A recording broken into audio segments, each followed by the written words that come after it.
right, students, let's see. We got one more part of this to do, and this should be a fairly short part, actually. So we're going to look at compositions of functions, and we're going to be looking at these kind of possibilities like here. First thing we'll look at is when you have like a sine, cosine, or a tangent in the beginning, but the function that you're doing the sine, cosine, tangent of is an inverse. Okay, so one thing I want to mention on this is remember that when you're doing an inverse, you're getting an angle. So you could think of, in this example, theta equals inverse sine of x. Well, that would end up really just saying that you're doing the sine of theta. So this angle is defined by an inverse function. Now, these things right here are the domains that we've already talked about. So the domain of an inverse sine is from -1 to 1. So in order for this problem, this composition to be defined, you would have to have, x would have to be on this interval. Same thing with the cosine. The domain of an inverse cosine is also -1 to 1. So you would have to make sure that that value of x falls within that domain in order to get something that's defined. And the tangent, the domain is all real numbers for an inverse tangent. So x can be anything when you're doing that. We're going to focus on these first three first of all. And you're going to find on this that as long as you're within this domain, if the value of x is within that domain, then the answer is going to be x. Okay, so we're going to work on that a little bit. Then we'll work on that a little bit in reverse, where you have the inverse trig function next. Okay, these things can be determined and figured out if they fall on a unit circle. So that's what I'm going to do in these examples here. Okay, so first of all, a good way to look at this problem to begin with is this part right here is an angle. And I'm just going to say theta is equal to the inverse sine of 1. And then ultimately what we're doing is we're just finding the sine of theta. Okay, well, remember that when you do an inverse sine is defined on the range. You get a range of answers from -pi/2 to pi/2. Okay, so this is limited. The value of theta is limited to be between these two numbers. So remember, on a unit circle, the sine is the y value. So the only place the y value hits 1 is at pi/2. So that means in this problem that you would have theta would be pi/2. And of course, that falls within that range. Then what you're ultimately doing on this problem is you're just doing the sine of pi/2. Well, the sine of pi/2 is 1, so the answer to that problem is 1. So you're going to kind of see a pattern as I go through and do these problems. Okay? They're all going to be done about the same way. The next one is, again, an inverse cosine actually gives you an angle. And I'm going to just say, okay, on this one, theta is equal to the inverse cosine of square root of 2/2. We need to find theta by the unit circle. And then ultimately, we would just be doing the cosine of theta. Okay? So the cosine, inverse cosine works like this. It's the answers fall on the range from 0 to pi. So if you're going to figure out the inverse cosine of square root of 2/2, you're only looking from 0 to pi. You're not looking down here on an inverse cosine. So that actually happens there. The x value is that. So that would be pi/4. Okay, so the angle that we get is pi/4. Now, ultimately, what we're going to do is we're going to do the cosine of theta, which we figured out to be pi/4. So the cosine of pi/4 takes you back to root 2/2. Okay, so notice what happened. Okay, all right. And once you kind of catch on to this, you'll be able to do the answer without even looking at the unit circle. That's the idea. Okay, all right, the next one is same idea. This is an angle, so I'm going to write down that theta is equal to the inverse tangent of -1. The key thing to recall about the inverse tangent is the inverse tangent. Let me slide this over here just a little bit.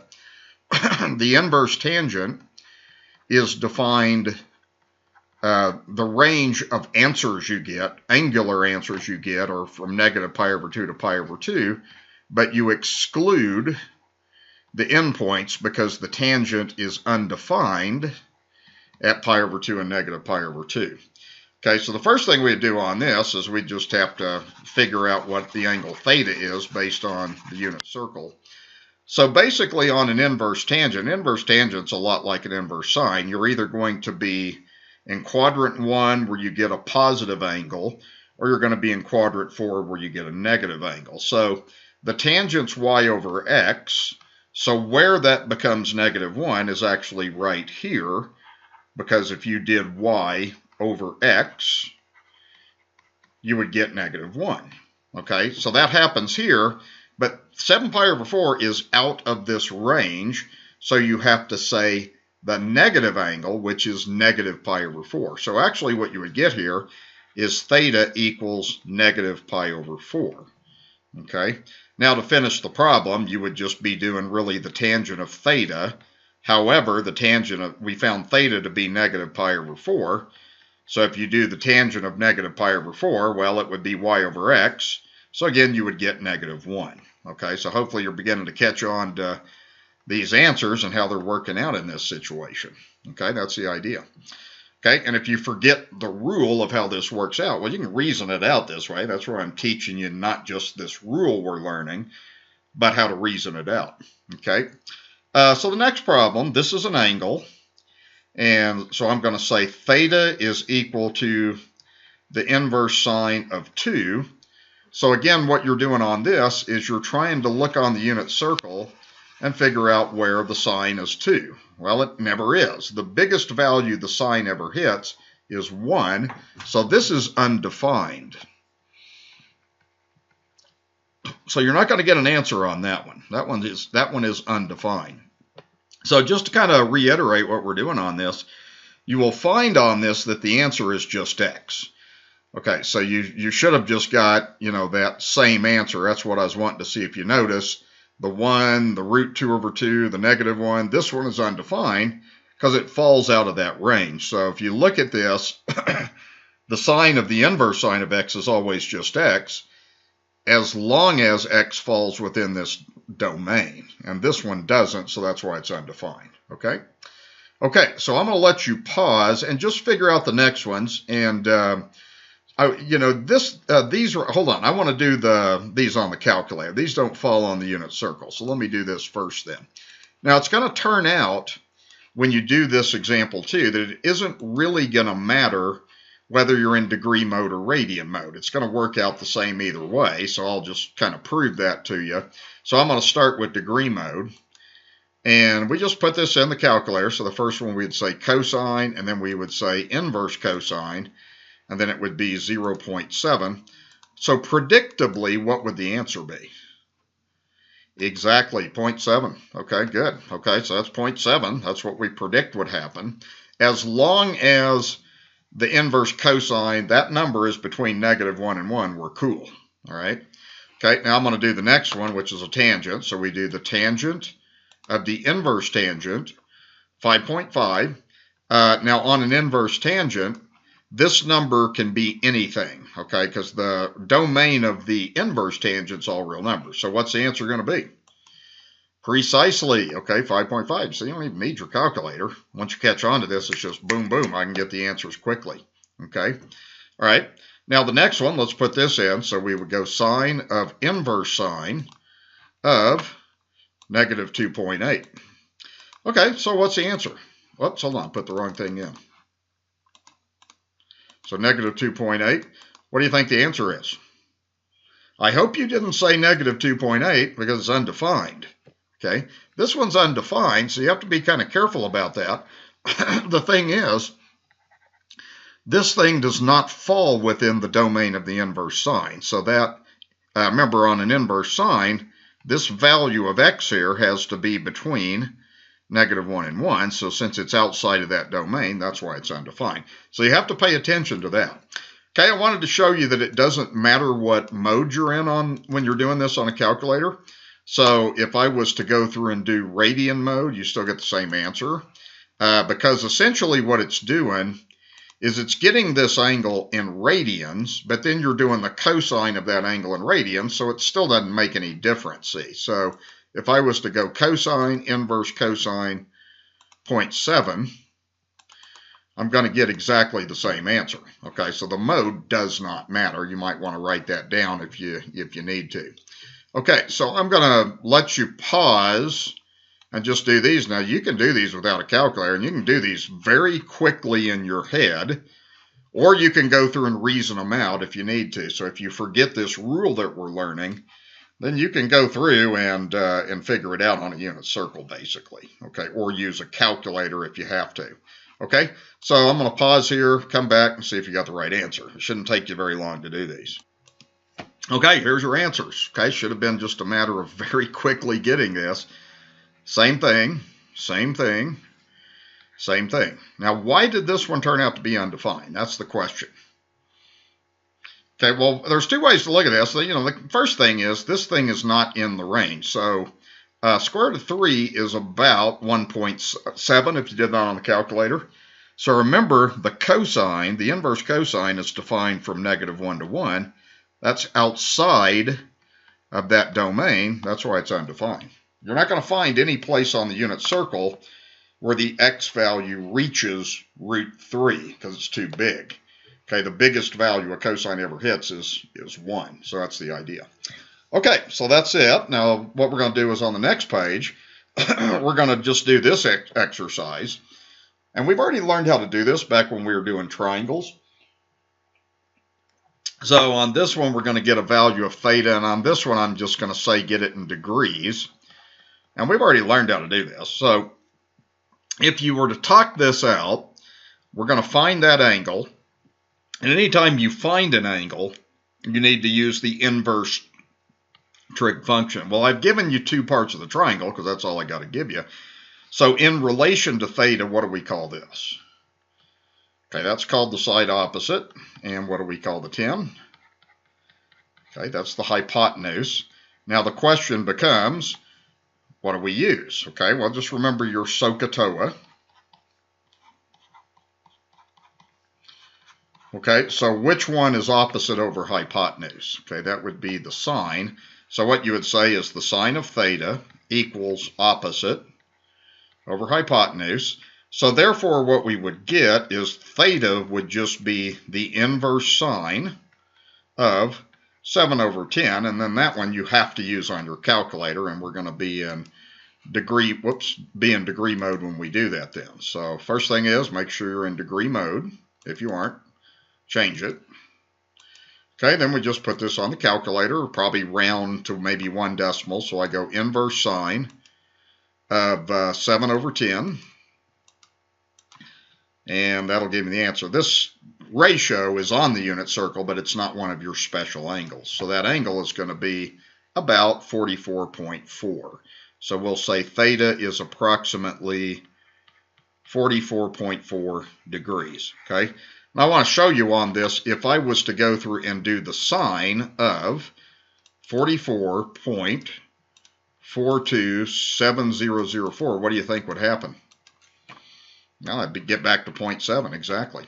Okay, there we go. So you're just doing that in reverse, see. Okay. Okay. The next one, why don't you guys go ahead and just pause real quick and do this next one and see if you can figure that out. Okay, so see if you got this right. So basically you have opposite and adjacent. That's the tangent. So you do tangent of theta is 12 over 19. Therefore, theta is the inverse tangent. And you can see on my calculator how I did that. And then I just checked this, okay, just to show you. If I do the invert, or if I do the tangent of the angle I found, I get this. That's what 12/19 is. So see, we're real accurate. We rounded, so we were accurate all the way up to that last decimal right there. Okay, so that's it. All right, so next thing we're going to look at is kind of looking at this composition. We're kind of doing this backwards now. So notice now the inverse is coming first, like that. So there's a tendency sometimes with students to want to just go, oh, that's like that, that's that, that's that. Not so fast. Okay, it doesn't work that way. So don't get confused on this. You have to kind of work these things out a little bit here. So, and you have to work these out either with the unit circle, or in some cases you even have to kind of look at a triangle. So I'm going to paste my unit circle at the side because these things, I think, are things that we can interpret with the unit circle. Okay, so the idea with this is first of all, when you're doing an inverse sine, it's real important that the answer to this problem, because ultimately what you're doing is you're doing the inverse sine of some value, depending on what the cosine of pi is. The range on an inverse sine is from negative pi over 2 to pi over 2.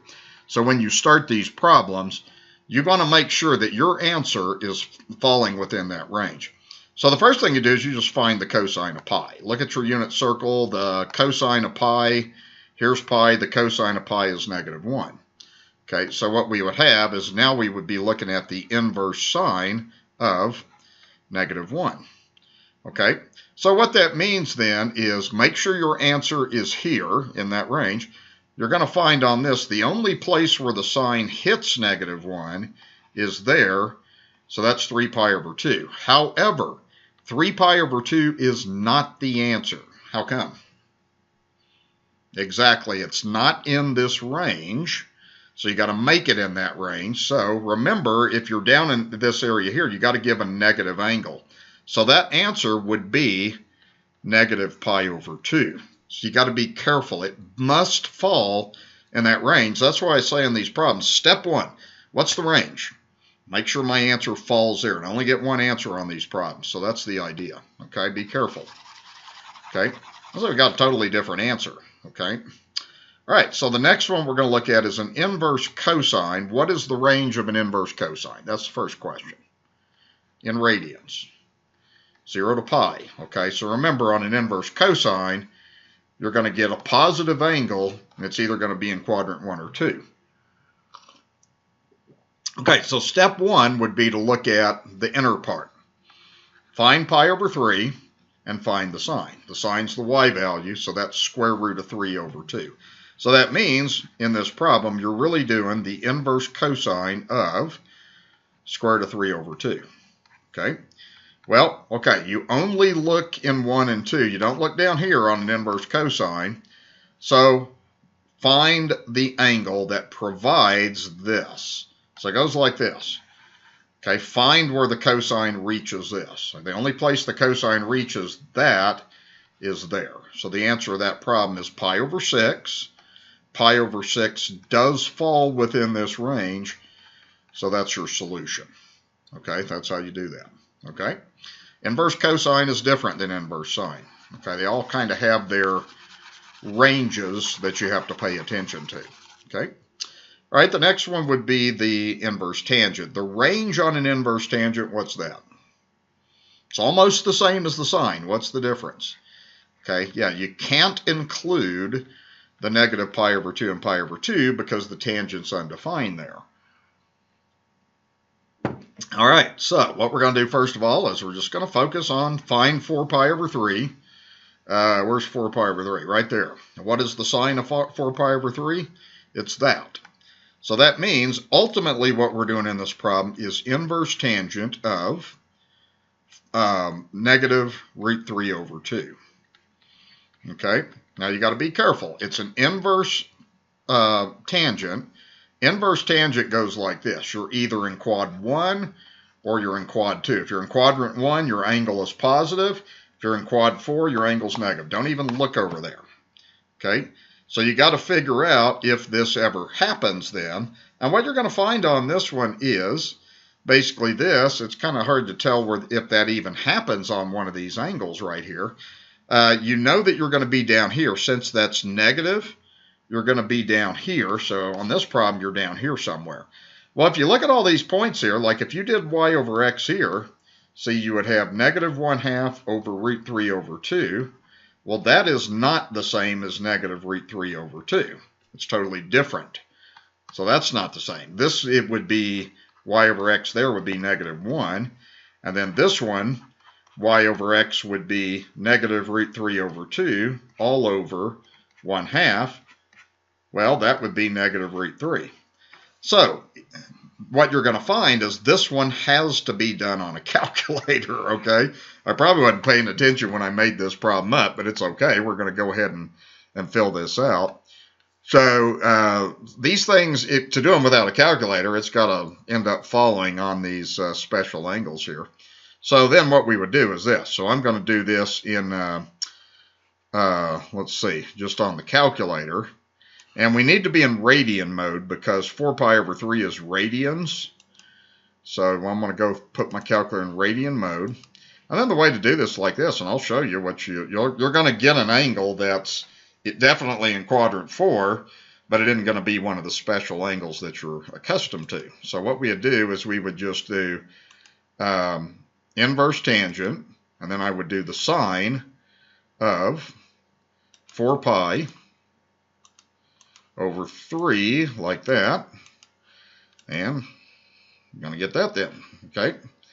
So, did I put the wrong thing in there?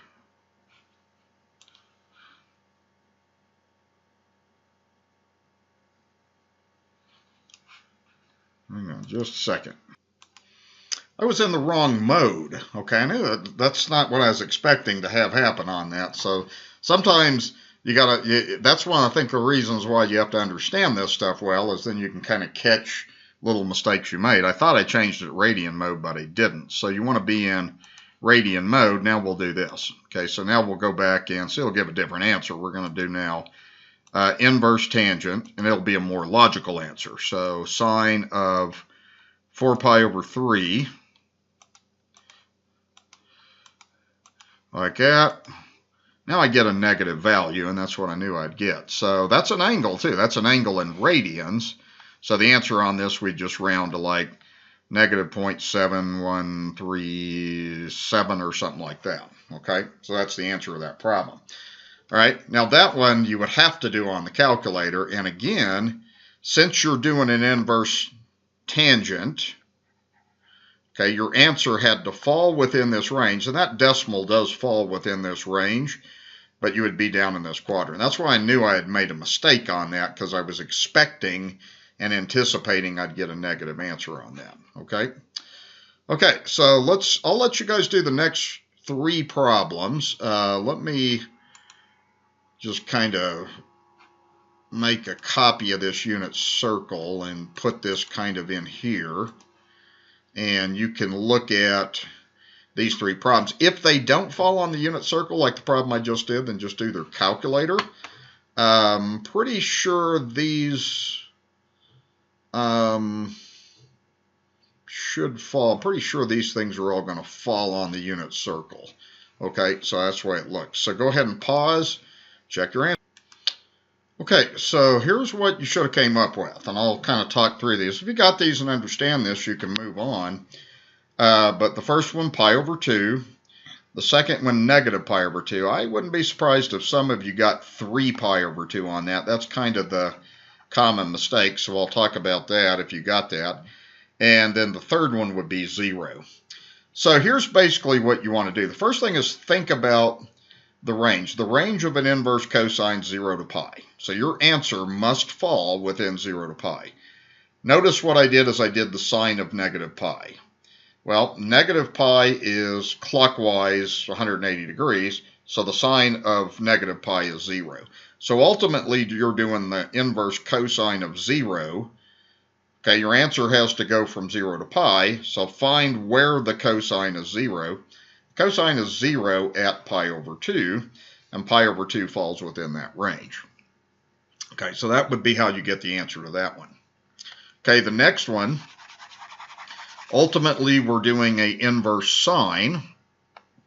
So the range of the inverse sine is negative pi over 2 to pi over 2. So that's why if you got 3 pi over 2, negative 3 pi over 2 is, or 3 pi over 2 is not in this range. That's why it's wrong.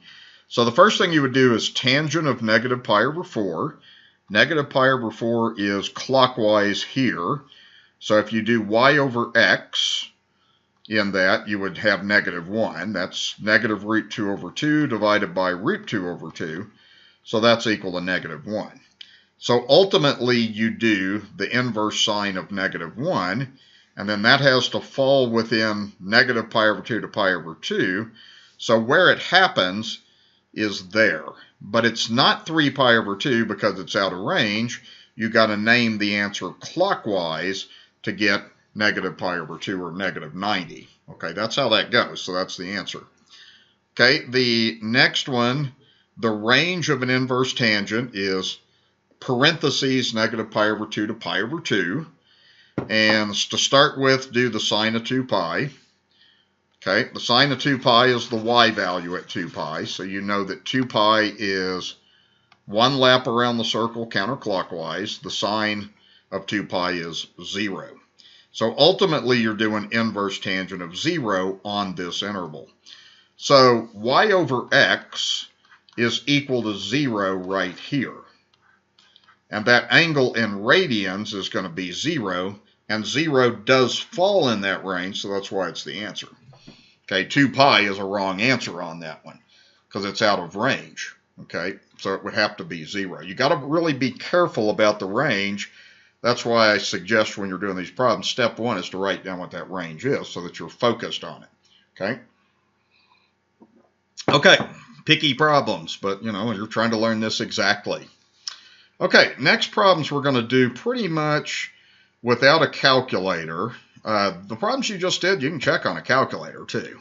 But you want to, since you're trying to learn concepts, you want to do it calculator free and use your calculator just as a check. When you do your homework, if all you do is use your calculator, you're not going to learn much. And your exams have calculator and non-calculator parts of it anyway. So you're going to be forced to learn how to do some of this stuff without a calculator. That's important. Okay.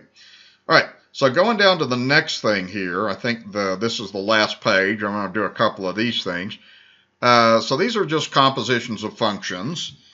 And we can do this totally calculator free. The first thing that we're going to do is look at this inside part. That's an inverse sine.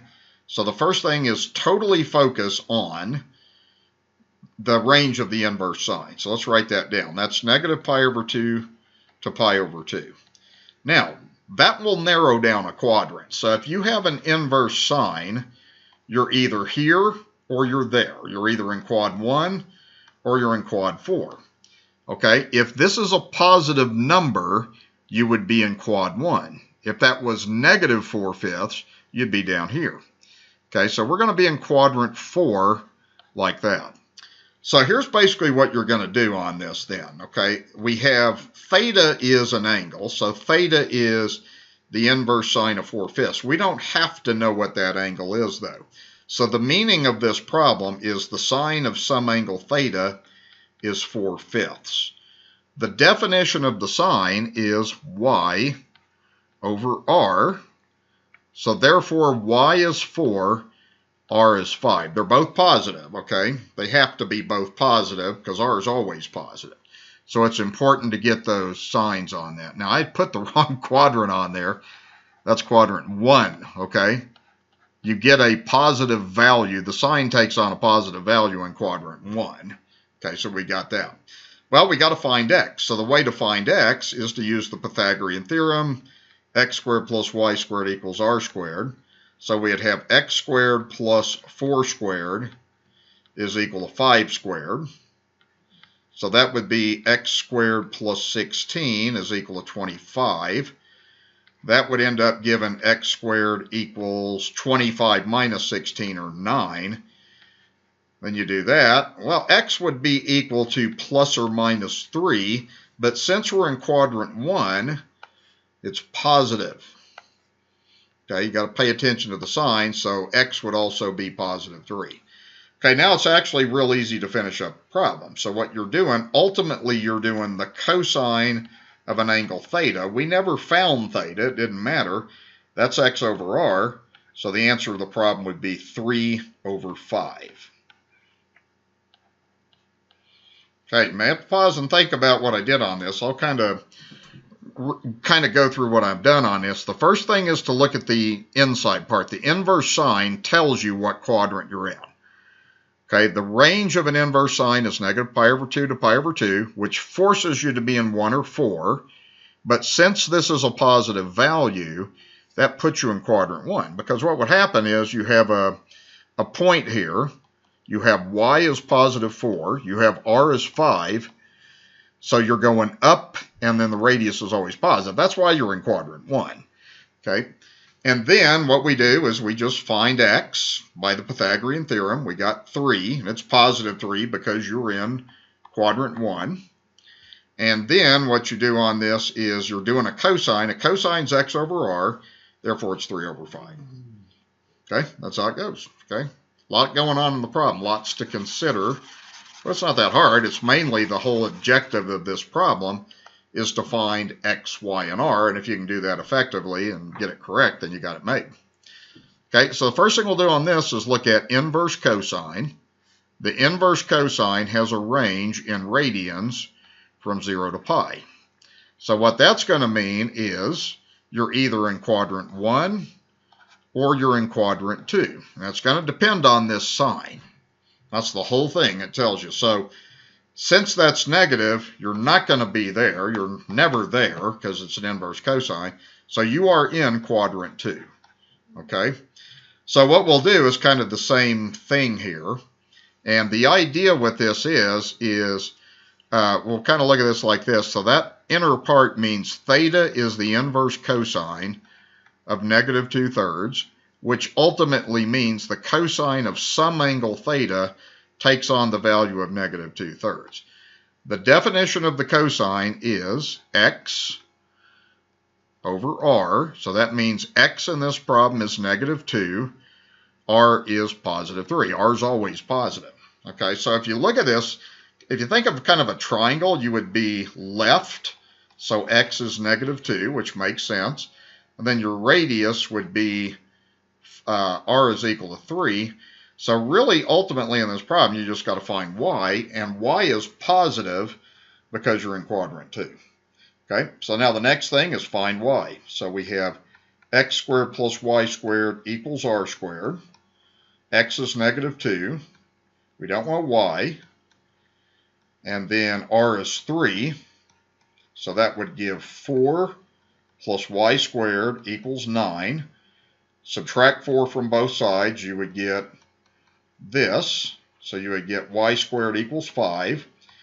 You would take square root of both sides, and you would get plus or minus 5. Now, plus or minus 5, which is it? Is it plus or minus? Well, since you're in quadrant 2, it's plus, so that's root 5. Okay, so once you find x, y, and r, you got it made. So now what we're doing is ultimately we're doing the cosecant. So the cosecant of theta, by definition, is r over y. Therefore, r is 3, y is root 5. There's your answer. Just rationalize the denominator. Okay, so if you do that, you're going to get as an answer, you'll get 3 root 5 over 5. That's what you get. Okay, so that's how you work those out. Just kind of think of the problem as I need to find x, y, and r. I have been given enough information to figure out x, y, and r because I can figure out what quadrant I'm in. And then the trig function is always going to give you 2 of the 3 variables. Okay, and that's the idea. Okay, and again, these things right here, if you find x, y, and r correctly, you got it made. Okay, so I'm going to slide down here, pause. Let you see what you come up with. Okay, so check your answers, see if you got what I got here. Okay, so the first thing is, when you're doing an inverse sine, the range is negative pi over 2 to pi over 2.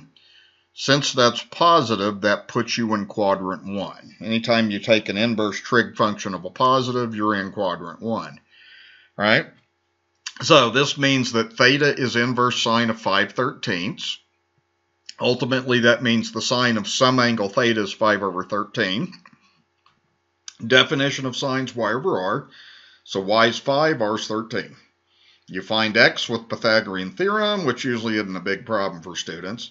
So you would end up getting 12. Now, when you do the square root of both sides, it's plus minus 12. But since you're in quadrant 1, that's why x is positive. So you got everything. You got x, y, and r. We're doing the tangent ultimately. The tangent's y over x, therefore it would be 5/12. Now over at the side, look how I checked this on my calculator. I just put it in exactly like it is. It doesn't matter if you're in degree or radian mode, you get the same answer. So if I do the tangent of inverse sine of 5/13, I get this decimal. My answer is 5/12. See, it's the same thing. So you can put that in. You can check these on the calculator. Okay. All right, and then the next one is the range of inverse tangent is negative pi over 2 to pi over 2, but you exclude the endpoints. Since that's a negative, that forces you to be in quadrant 4. And again, you have to be in the quadrant that range is in, so you're doing that. Okay, theta is inverse tangent negative 3/4.